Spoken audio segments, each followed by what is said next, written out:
nós vamos, então, né, nós estamos dando continuidade à aula anterior, né? Lembre que na aula anterior nós falamos, né, nosso assunto era a genética em relação ao sexo, né? Nós falamos dos mecanismos de determinação de sexo através da genética, através dos cromossomos, né, sexuais. E hoje ficou faltando uma segunda parte, que é falar sobre a herança envolvida, né? A herança envolvida em genes, em cromossomos sexuais. Então, nós vamos falar hoje sobre esse assunto. Alguém tem alguma dúvida da aula passada ou alguma outra pergunta em que eu possa ser útil e responder para vocês?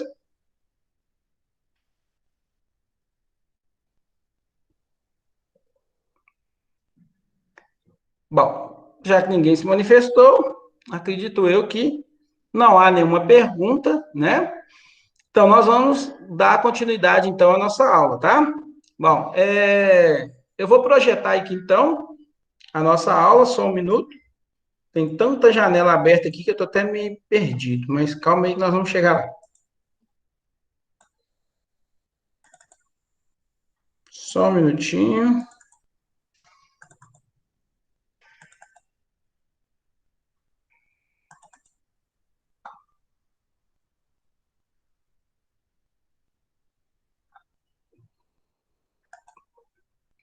Bom, então agora sim eu vou compartilhar minha tela com vocês, né? Então, a tela inteira. Então, a partir de agora, vocês têm acesso à minha tela. Pronto, tá todo mundo vendo aí, né? Acredito eu.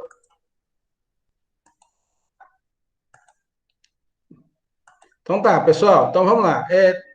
Todos me veem, por favor? Tá todo mundo tendo acesso aí à minha tela? Ah, tá tranquilo. Ótimo. Então, bom demais da conta. Bom, o nosso assunto hoje, então, vai ser sobre herança sexual, né? Nós vamos continuar. Nós falamos um pouco sobre os mecanismos de determinação de sexo. Hoje nós vamos falar sobre herança sexual, né? E aí, então, quando a gente falar de herança sexual, a gente tem que, né, fazer aquela breve introdução que a gente fez ainda na outra aula, né, que era de mecanismos de determinação de sexo, só para a gente lembrar que nós temos dois cromossomos desses sexuais, né? Eu tenho aí o cromossomo X, igual vocês estão vendo, e o cromossomo Y, né? Esse cromossomo X aqui, ó, né? Não, muito cuidado ao pensar em cromossomo X, ele não chama X porque ele está em forma de X, não, tá? Notem aqui que esse cromossomo aqui, ele está com duas, né, com duas cromátides. Eu tenho uma cromátide aqui, olha lá, e a outra cromátide do lado de cá. E essa partezinha amarelinha que vocês estão vendo aqui é o centrômero, né? A ligação entre uma cromátide e outra aqui do centrômero, tá certo?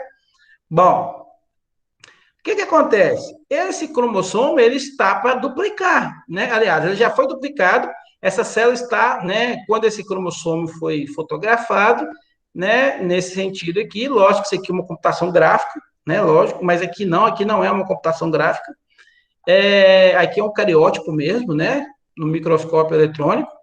Então, ele está já duplicado, porque essa célula está em divisão, não é certo?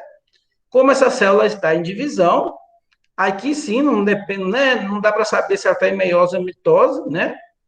E aí, então, é por isso que eu tenho essa parte aqui e essa outra parte. Normalmente, a gente teria só uma cromátide aqui, tá certo? Ou seja, não teria essas duas, não. Era como se eu tivesse uma secção desse cromossomo aqui, eu teria só uma partezinha aqui, né? A mesma coisa acontece com o cromossomo Y, eu teria uma secção aqui, que aí eu teria, então, só uma das cromátides, não teria a outra. A primeira coisa que eu quero que vocês notem aqui é que o cromossomo X e o Y têm uma diferença de tamanho gigantesca, dá para a gente ver aí. O cromossomo Y é muito menor do que a metade do cromossomo X. Nós falamos na última aula essa razão, porque da metade, né? A gente falou, né? Por que o Y foi perdendo genes ao longo dos tempos, né? Vamos falar assim, tá? Mas normalmente, quando a gente for apresentar o cromossomo X, ele vai ser né, um cromossomo muito parecido com um cromossomo autossomal, e o Y ele vai parecer com uma vírgulazinha, ele sempre parece muito com uma vírgula, tá? Aqui dá para a gente ver, então, que uma mulher seria XX, ela teria dois desses cromossomos, e se fosse um homem, o XY, dá para a gente notar aqui. Bom, como o nosso assunto hoje é herança sexual, nós vamos falar, então, desculpa, pessoal, depois do almoço a gente tem a mania de abrir boca, né? Bom, então, como nós vamos falar sobre herança sexual, nós vamos falar hoje sobre 5 assuntos extremamente importantes, que é, primeiro, a herança ligada ao sexo, depois nós vamos falar sobre herança parcialmente ligada ao sexo, vamos falar ainda de herança holândrica, de herança limitada pelo sexo e da herança influenciada pelo sexo. Nós vamos falar sobre esses 5 aí, tá certo? Acredito eu que essa aula nossa vai demorar no máximo 30 minutos, tá? Ela não é tão grande assim, não.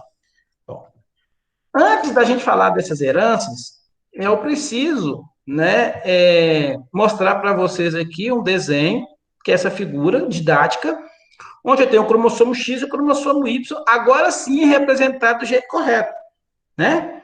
Por isso que eu disse lá, chamei a atenção que aquele cromossomo X lá, ele não representa normalmente como o cromossomo está naturalmente na célula. O cromossomo na célula ele vai estar desse jeito aqui, ó. Certo? Ele vai ter só uma única cromática com o centrômero aqui ao centro aqui, né? Enquanto o cromossomo Y, lembra que eu disse que ele parece muito uma vírgula, né? Uma vírgula ao contrário, vamos falar assim, com seu centrômero também. Eu tenho que fazer uma crítica com relação ao Y, porque ele também não está certinho, tá? Esse centrômero aqui, ele não fica no meio do Y, não. O centrômero aqui, ó, ele é quase o telomérico, ele fica cá em cima, ó, tá certo? Esse centrômero, na verdade, ele fica bem cá em cima, onde as cromátides, né, essas pontas das cromátides aqui do cromossomo Y, elas são desiguais, né? Um lado é bem maior do que o outro lado, tá bom? Mas, desculpa mais uma vez, mas ele está bem representado aqui, só para a gente ter noção como é que funciona. O que é que eu quero que vocês entendam? Veja bem, os cromossomos X e Y, existe neles uma região acima da cromátide, desculpa, acima do centrômero, falei bobeira, né? Acima do centrômero, que é uma região que a gente chama de região homóloga. Homo. A gente tem que sempre ficar de olho nos prefixos, né? Homo é mesmo, certo? Então, homólogo seria uma região que é parecido, que possui a mesma região, possui os mesmos genes. Então, os genes que eu tenho aqui no cromossomo X, eu também os tenho no cromossomo Y, tá bom? Então, essas regiões aqui, elas são homólogas. Isso é muito importante saber, por quê? Porque significa que se eu tiver alguma característica, né, alguma proteína, né, vamos falar assim, ou seja, que seja relacionada a um gene que esteja nessa região, ela vai estar tanto no cromossomo X, ou seja, tanto no cromossomo Y. Ela não vai ser nem exclusiva do X e nem exclusiva do Y. São regiões homólogas. Está nos dois cromossomos, tá certo? No Y, essa região é bem pequenininha, lembra que eu disse? Porque o centrômero está mais aqui em cima do que essa parte embaixo. E, portanto, no Y, ele possui poucos genes que são, né, considerados homólogos a X, tá? Entretanto, existe uma região, que é essa que está em azul aqui, que ela é não homóloga ao Y. Dizer que é não homólogo significa que aqui existem alguns genes que são exclusivos do cromossomo X, tá certo? A primeira pergunta que eu quero que vocês entendam é o seguinte, galerinha, e espero que vocês estão prestando bastante atenção aqui. Dizer que um gene é exclusivo do cromossomo X, eu posso dizer que ele é exclusivo das mulheres? Posso ou não? Não, né? Não posso dizer isso. Por que eu não posso dizer isso? Porque nós homens temos o cromossomo X. Então, se eu tenho um gene que está aqui no cromossomo X, ele está tanto, ele pode ser ativo tanto nas mulheres quanto nos homens, tá certo? Ele pode ser ativo tanto nas mulheres como nos homens, tá? Entretanto, eu tenho também aqui no Y uma região que é exclusiva do cromossomo Y. Essa região aqui não homóloga também. Significa que aqui nessa região eu tenho alguns genes que são de exclusividade do cromossomo Y. Agora eu faço uma outra pergunta. Dizer que um gene está aqui nessa região do cromossomo Y, eu posso afirmar que ele é exclusivo dos homens e não exclusivo, não vai ter nas mulheres? Valendo um pontinho. Sim ou não? E tem que falar por quê. Valendo um pontinho. Sim ou não? Vou fazer questão de ir lá olhar no Meet lá se alguém respondeu.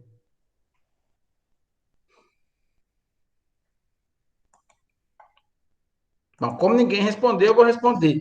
Sim. Nesse caso, eu posso dizer que se tiver algum, né? Se tiver algum gene, né, nessa região aqui, que é a não homóloga Y, ele é exclusivo dos homens, porque só os homens têm o cromossomo Y e as mulheres não têm, tá? Por que que isso é importante a gente entender? Porque aqui vai definir praticamente aquelas três primeiras tipos de herança que a gente vai estudar. Quando eu tenho essa região aqui, que é homóloga a X e Y, essa aqui é o tipo de herança que a gente chama de herança parcialmente ligada ao sexo. Porque tanto ela tem no X, quanto ela pode ser uma herança de Y também. Quando eu tenho uma herança ligada só nesse ponto aqui, ou seja, de um gene que está nessa região aqui de X, que é a região não homóloga, aí eu chamo de herança ligada ao sexo. Ele é sempre ligado ao cromossomo X. E a gente vai ver as razões que acontecem com esse tipo de herança. E aqui eu tenho a herança chamada herança holândrica, que é uma herança exclusiva dos machos nos mamíferos, tá certo? E nas fêmeas vai ser exclusiva, se for aves, tá bom? Aves e alguns peixes aí, tá certo? Isso é muito importante. Vou dar uma outra colher de chá. Alguém saberia me dizer, valendo um pontinho, um gene que esteja aqui no Y e que é exclusivo dos homens? Valendo um pontinho. Um gene que esteja nessa região não homóloga de Y e que é exclusiva dos homens. Não vale dizer o gene para dirigir carro, tá?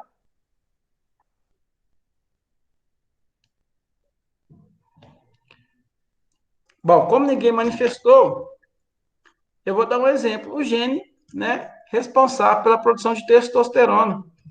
O gene responsável pela produção de testosterona, ele está aqui, ó, nessa região aqui, ó.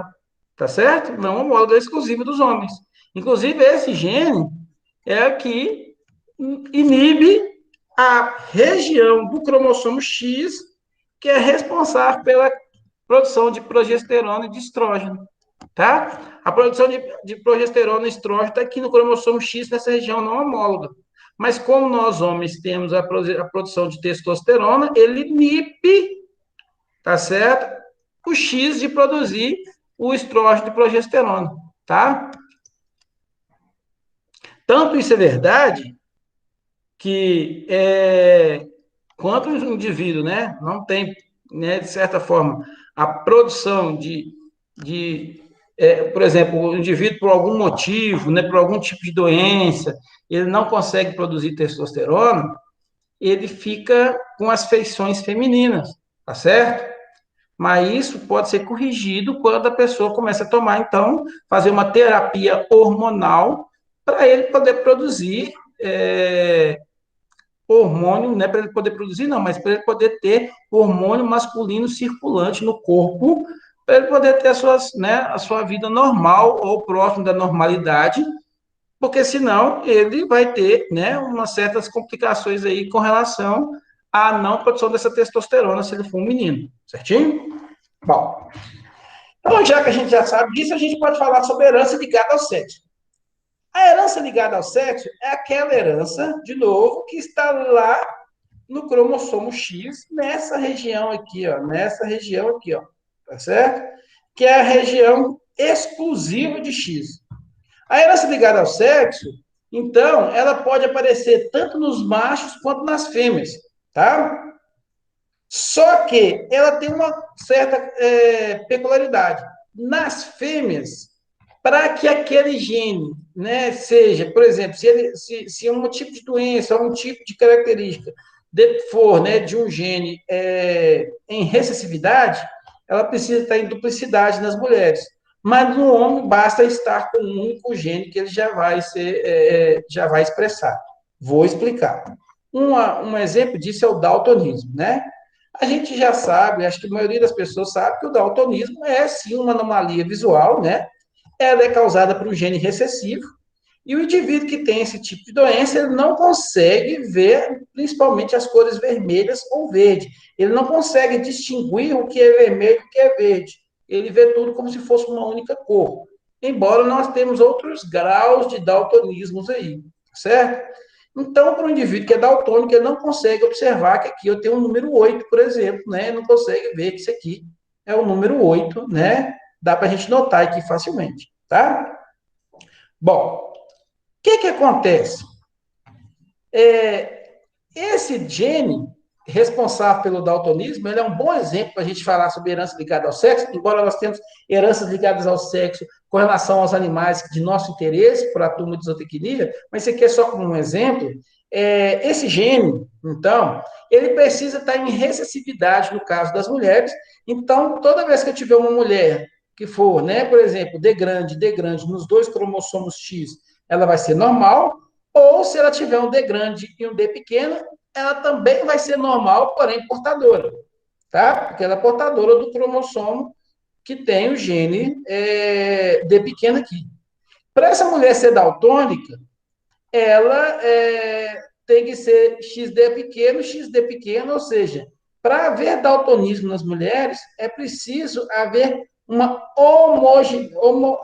homozigose, né? Uma homozigose do alelo que produz o daltonismo, que seria o alelo recessivo. Então, ele tem que estar em homozigose recessiva aqui, ó. Certinho? Bom, no caso dos homens, como nós temos apenas um cromossomo X, eu só tenho duas situações. Ou seja, ou ele tem um XD grande, e aí ele vai ser um homem normal, ou ele tem um XD pequeno, e aí ele é um homem daltônico. Tá certo? Todo homem que é daltônico é o portador do daltonismo, diferente das mulheres, que ela pode ter uma vida normal, mas ser portadora, tá? Então, isso aqui representa muito bem a herança ligada ao sexo, tá certo?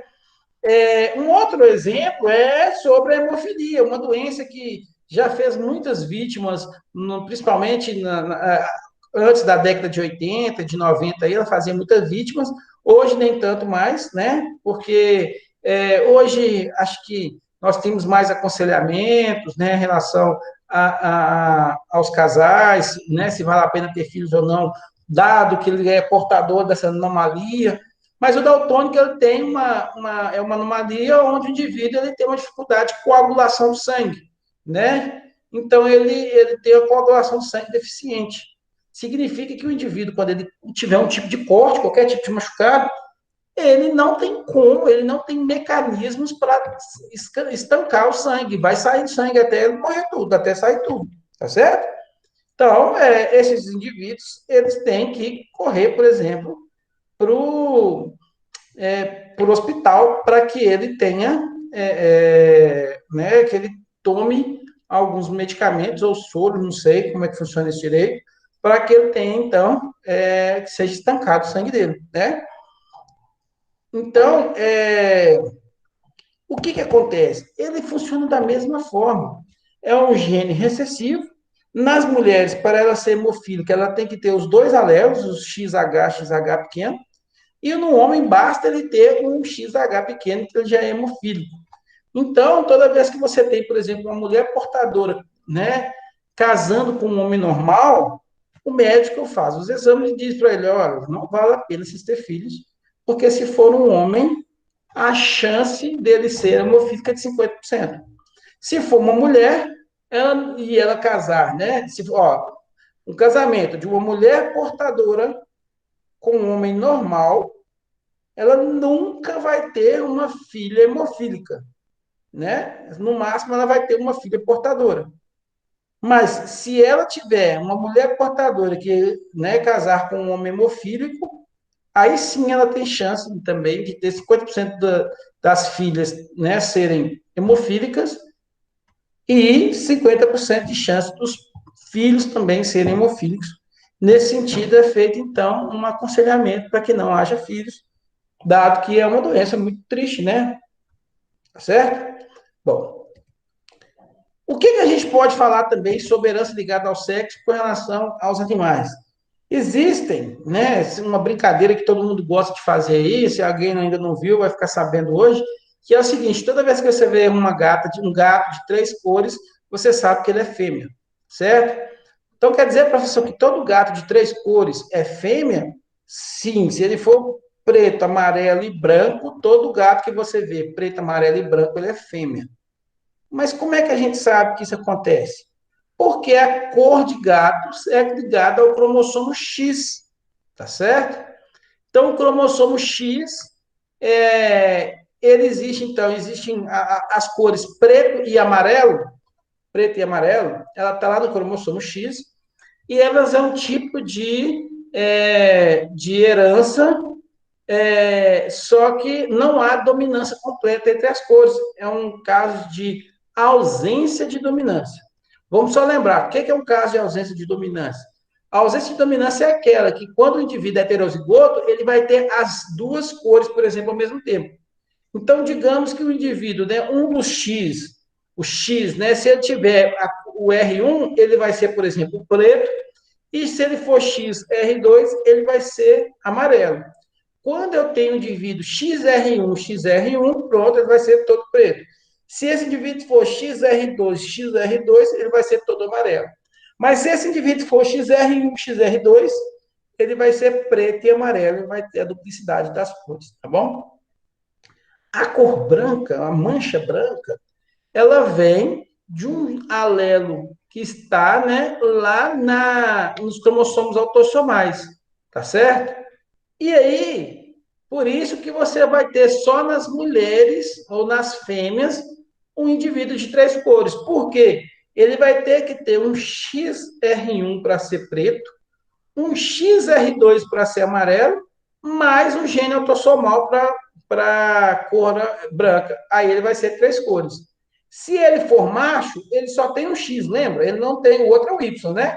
Então ele pode ser ele ter o R1 que confere a cor preta, mais a mancha branca, tá certo? E ele vai ser então um gato preto e branco.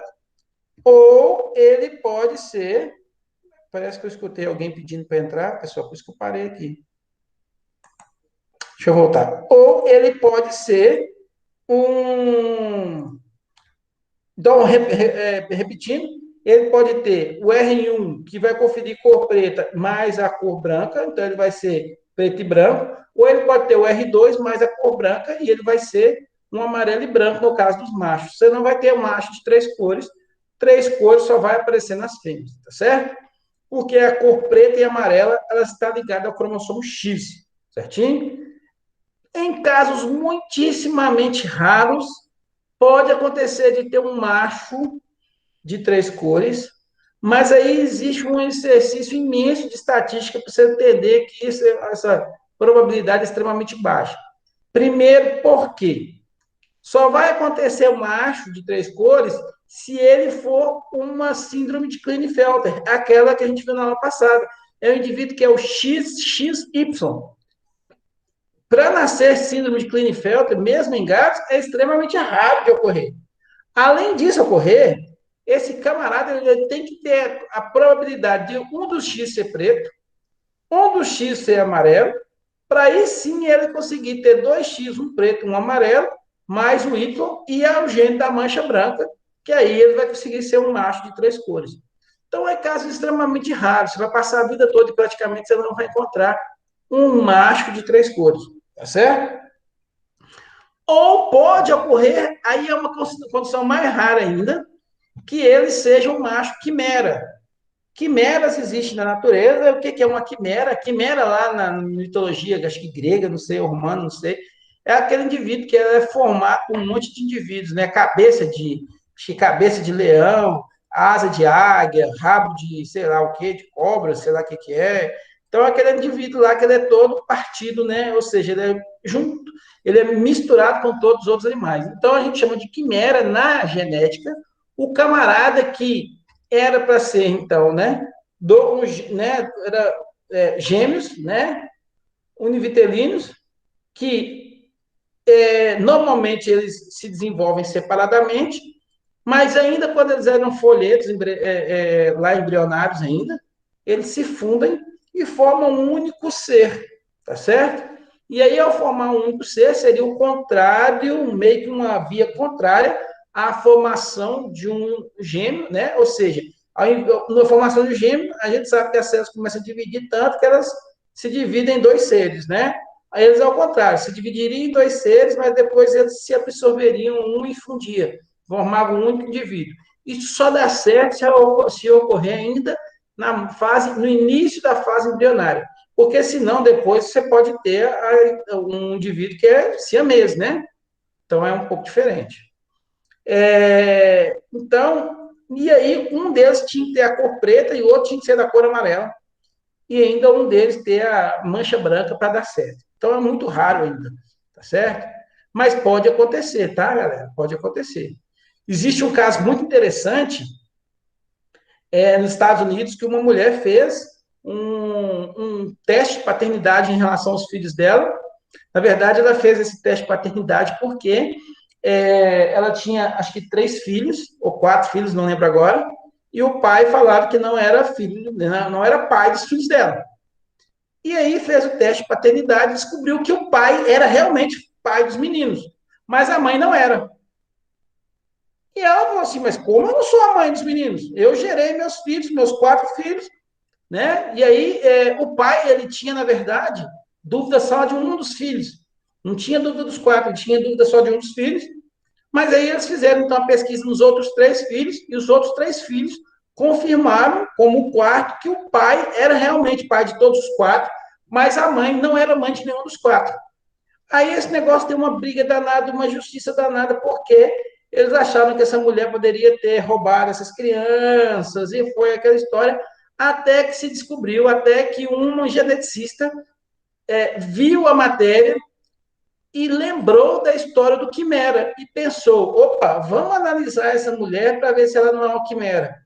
Quando eles fizeram, então, uma análise dos ovários dessa mulher, né? Eles fizeram uma cirurgia, foram lá, coletaram um pedacinho do ovário dela, fizeram, então, né, os testes de paternidade para poder fazer, né, de análise de DNA para ver. A análise de DNA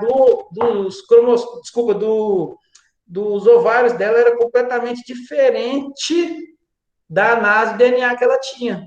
Ela era uma quimera. Ela absorveu a irmã que ela possivelmente teria, né? Seria uma irmã gêmea dizigótica, mas ela absorveu essa irmã, né? Os ovários era da irmã, então a irmã que estava gerando os ovários nesse caso, né?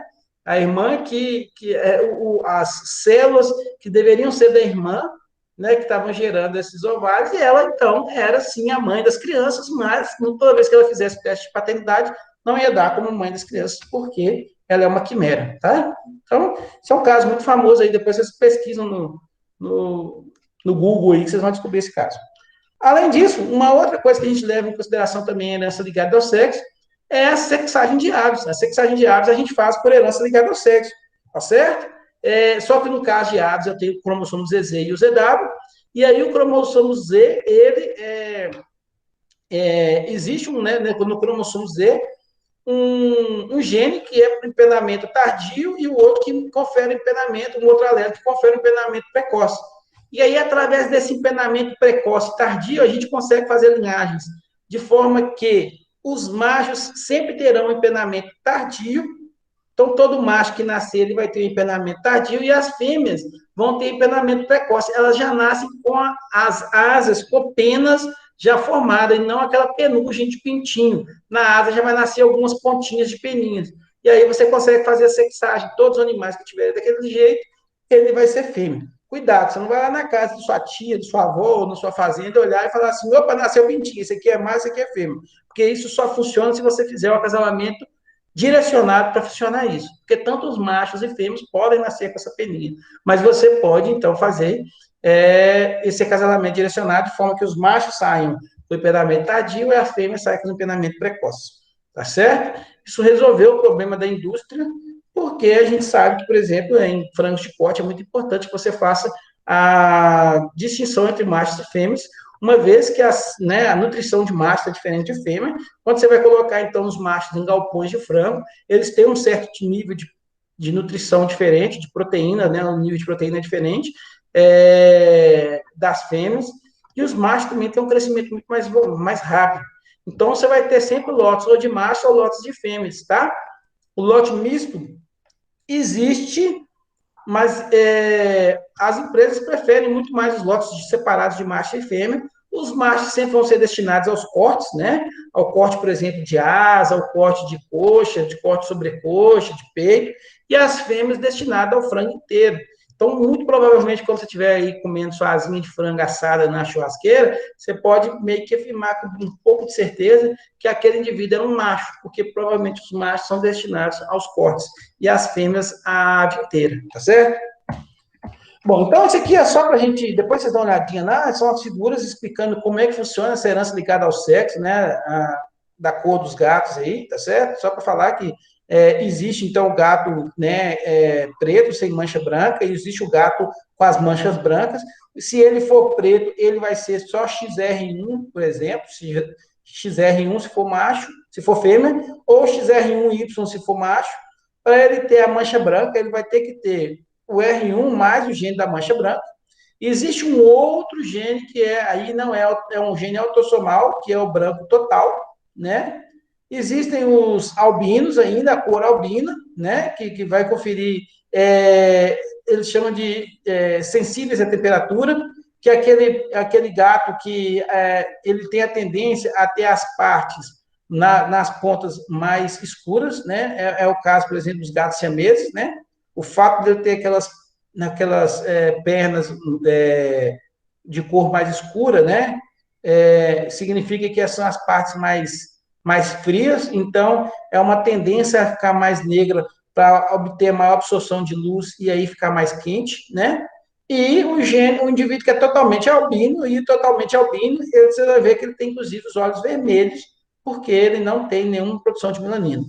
Aí o amarelo funciona da mesma cor, do mesmo jeito, e aqui a gente tem a situação quando você vai ter o gato de 3 cores, né? Se ele for, para ele ser três cores, ou ele vai ter um cromossomo X e o outro X amarelo para ele ser, né? Para ele ter as duas cores, né?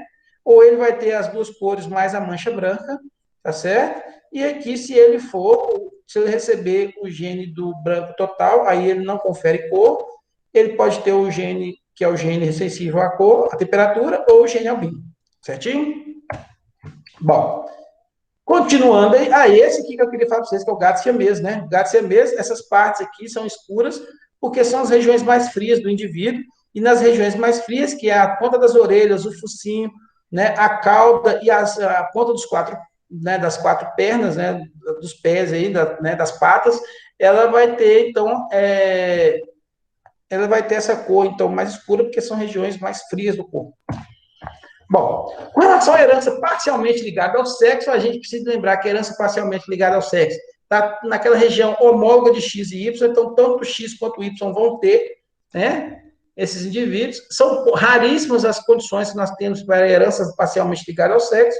Se você fizer uma busca rápida aí, você vai ver 2 doenças que são de herança parcialmente ligada ao sexo. Uma delas é essa retinite pigmentar. Essa retinite pigmentar, esse aqui seria um indivíduo com uma retina normal, e essa aqui, numa retina normal, então ela tem uma retina com a sua irrigação todinha aqui da retina, e esse aqui é um indivíduo que tem essa doença de retinite pigmentar. Para ele ter essa retinite pigmentar, ele tem que ser XA pequeno, YA pequeno, se for um homem, ou XA pequeno, XA pequeno, se for uma mulher. Aqui sim o Y vai ter também, né, o alelo, porque está naquela região homóloga, então tanto o X quanto o Y tem os alelos, certinho? E aí esse indivíduo aqui tem um tipo de cegueira por causa dessa retinite pigmentar aí, tá? Ou essa coisa um pouco mais feia que a gente está vendo, que é a chamada xeroderme pigmentosa, funciona da mesma forma que o retinite pigmentar e é um tipo de câncer de pele, só que é um câncer de pele que você já nasce com ele, inclusive, tá certo? Então, vocês estão percebendo aí, é algo até um pouco estranho de ver, que também faz parte de uma herança parcialmente ligada ao sexo. Com relação à herança holândrica, essa sim é a região não homóloga de Y, é uma região exclusiva do cromossomo Y, e, né, e como ela é exclusiva do cromossomo Y, só vai aparecer nos homens, tá certo? Assim como o gene da produção de testosterona só aparece nos homens também, tá? Um exemplo que nós temos aí é essa hipertricose auricular. A hipertricose auricular significa que você tem um crescimento grande de cabelo na orelha, tufos de cabelo na orelha. É diferente, se você olhar a orelha do seu avô, né, você vai ver que na orelha do seu avô tem um pouquinho de pelo, porque os homens têm uma tendência a ter pelos na orelha depois de velhos. Mas não chega a ser um tufo igual esse indivíduo aqui que vocês estão vendo aqui. Tem um tufo de orelha, de cabelo na orelha. Isso é uma anomalia, uma doença, né? Onde indivíduos que são, que ele tem, né? Basta ele ter um alelo pequeno, lá, o A pequeno no Y, ele já vai ter essa doença, né? Então, ele não está ligado ao cromossomo X, está ligado ao cromossomo Y. Se o indivíduo, então, for X, Y, A grande, ele não tem a hipertricose auricular, como a maioria da população, mas se ele for X, Y, A pequeno, aí ele vai ter essa doença, e aí vai criar tufos de pelos na orelha. Tá certo? Eu brinquei aqui do mestre Yoda, mas é só uma brincadeira. Tá? O mestre Yoda não tem, não sei se tem, né? Hipertricose auricular. Bom, o quarto tipo de herança é a herança limitada pelo sexo. E aí, um caso clássico de herança limitada pelo sexo, a gente vai ver em aves, em galinhas, tá certo? E essa herança limitada pelo sexo, ela funciona o seguinte, ela não está nos cromossomos X, está lá nos outros cromossomos dos autossomais, tá certo? Se fossem nós humanos, estaria nos outros 44 cromossomos que nós temos, e não nos dois cromossomos sexuais que nós temos, que é o XY no caso dos homens e XX no caso das mulheres. Então, ele está lá nos outros autossomais, mas ele responde de maneira diferente quando tem vamos falar assim, em determinado sexo. Deixa eu tentar explicar para vocês. Existem, né, na natureza, nas aves, a plumagem que a gente chama de plumagem de galo, que é essa que eu estou mostrando aqui para vocês aqui embaixo, é a plumagem normal, onde o indivíduo, né, tem essa cauda aqui, característica da cauda dos machos. Mas o indivíduo, existe um alelo que chama, né, plumagem de galinha, que ele confere aos indivíduos essa plumagem de galinha. Então, você está vendo dois galos aqui que não tem aquela cauda característica da cauda dos machos, porque ele tem uma plumagem de galinha. Provavelmente, né, na sua casa, se você tiver aves, ou lá na casa dos seus avós, dos seus tios, você vai ver, vai ter algum animal que tem essa plumagem de galinha aqui. Ela é bem comum na população, certo? O que acontece? Essa plumagem de galinha, ela é dada por um gene H, tá certo? Onde o H maiúsculo ou o H grande, ele confere a plumagem de galinha e o H minúsculo, ele confere a plumagem de galo. Mas, cuidado, isso só vai acontecer se ele for macho. Das fêmeas, ele pode ter um H pequeno, que confere a plumagem de galo, mas se ele for uma fêmea, ele vai ter a plumagem de galinha. Por isso que é uma herança limitada pelo sexo. Ele sofre um limite pelo fato de ela ser fêmea. Então, vamos só entender. Se o indivíduo for A grande, esse A grande aqui, o A grande, ele confere plumagem de galinha. Tá certo? Então, se ele for A grande, ele deveria ter plumagem de galinha. Se ele for macho, ele vai ter a plumagem de galinha. Se ele for fêmea, ele também vai ter a plumagem de galinha. No heterozigoto, ele tem um alelo que confere a plumagem de galinha e o outro alelo que confere a plumagem de galo. Só que o alelo que confere a plumagem de galinha é dominante em relação ao alelo que confere a plumagem de galo. Então, se ele for um H grande, H pequeno, e for um macho, ele vai ter plumagem de galinha. Mas se ele for H grande, H pequeno, e se for uma fêmea, ele também vai ter plumagem de galinha. E temos um alelo H pequeno, que é o H pequeno confere a plumagem de galo. Se o indivíduo for H pequeno e for um macho, ele vai ter então a plumagem de galo. Mas se ele for um H pequeno, ele deveria dar a plumagem de galo para a fêmea. Mas como é uma galinha, então é uma fêmea, né? Ele vai ter plumagem de galinha. Por isso que ele diz que ela é limitada pelo sexo, porque ele só vai, né, essa plumagem de galo, ela só vai aparecer no sexo masculino, não aparece no sexo feminino. No sexo feminino, não importa qual tipo de plumagem que ele vai ter, ele sempre vai ser plumagem de galinha, mesmo que tenha um alelo que confere a plumagem de galo. Mas nos machos, ele pode ter a plumagem de galinha, se ele for dominante, mas se ele for totalmente recessivo, homozigoto recessivo, aí sim ele vai ter plumagem de galo. Aí vocês vão me perguntar, professor, por que eu vejo mais galo com plumagem de galo do que galos com plumagem de galinha? Porque a plumagem de galos na população de aves é altamente grande, tá certo? Funciona mais ou menos com relação a chifre e mochidão em gados, né, em bovinos. A gente sabe que chifre é recessivo, né? A mochidão é dominante. Mas nós temos muito mais animais chifrudos que mocho. Isso acontece porque a frequência desses alelos na população é muito grande, certo? E aí a gente chega na herança influenciada pelo sexo. A herança influenciada pelo sexo também acontece em genes autossomais, tá certo? Mas é afetado de formas diferentes, né, nos homens e nas mulheres, tá? Nos homens, ele acaba sendo dominante, nas mulheres, por exemplo, ele acaba sendo recessivo em alguns casos. Em outros casos é o contrário, nas mulheres é dominante, nos machos são recessivos, tá certo? Mas a maioria dos genes que a gente vê é o contrário, é sempre o macho ele é dominante, nas fêmeas ele é recessivo, tá? Um exemplo disso é um tipo de calvície, né? Um tipo de calvície funciona da seguinte forma. Bom, a calvície, ela é causada pelo gene B1, tá? B1. O B1, ele causa calvície, né? E o B2, ele não causa calvície. Mas o que acontece? Se o indivíduo for B1, né? Lá no gene autossomal, e ele for homem, ele vai ser calvo. Mas na mulher, ele também vai ser calvo. Tá certo? Entretanto, se o indivíduo for heterozigoto, no homem ele vai ser calvo, mas na mulher ele vai ser normal. E se ele for B2, aí ele vai ser normal tanto no homem quanto na mulher. Note, então, que o alelo B1 ele é dominante nos homens, porque o heterozigoto nos homens ele vai ser calvo e ele só vai deixar de ser, né? Só vai ter cabelos normais se ele for B2, porque o B2 é recessivo. Mas nas mulheres, o alelo B1 ele é recessivo. Quem domina é o B2. Tanto é que no heterozigoto, né, a mulher tem cabelo normal. Certinho?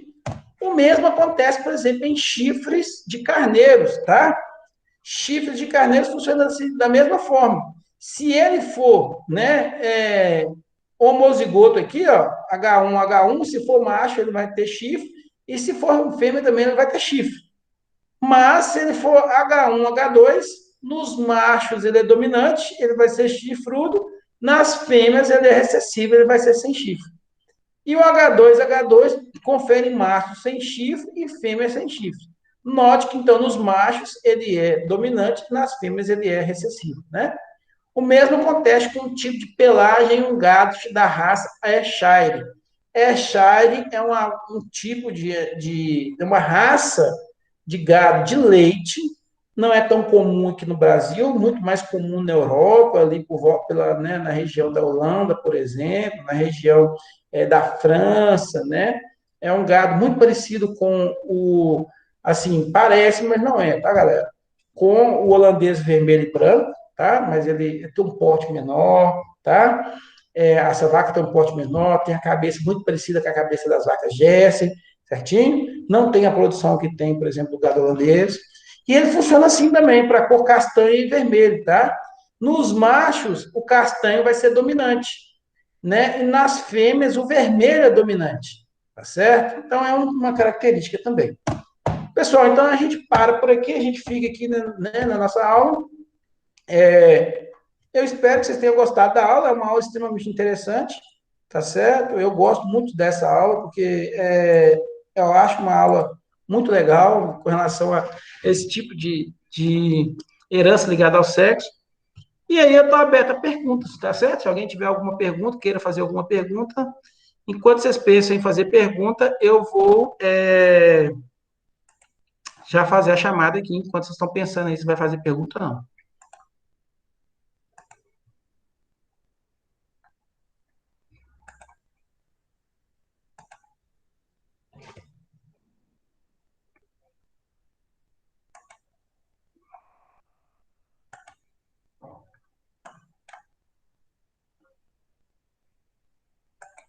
Só um minutinho que eu já vou. Opa.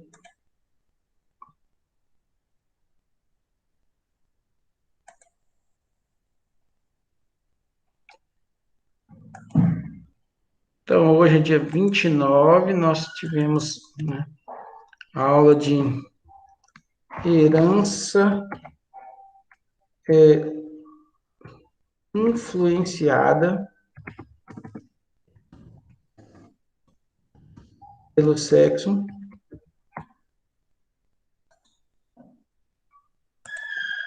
Então, herança influenciada pelo sexo. E aí, deixa eu anotar aqui, então, quem foi os coleguinhas que estão aqui presentes agora.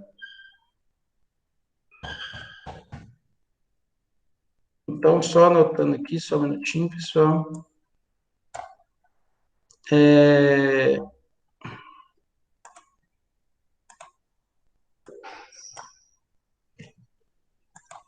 Então, eu estou vendo aqui a Fernanda, tá aí, né?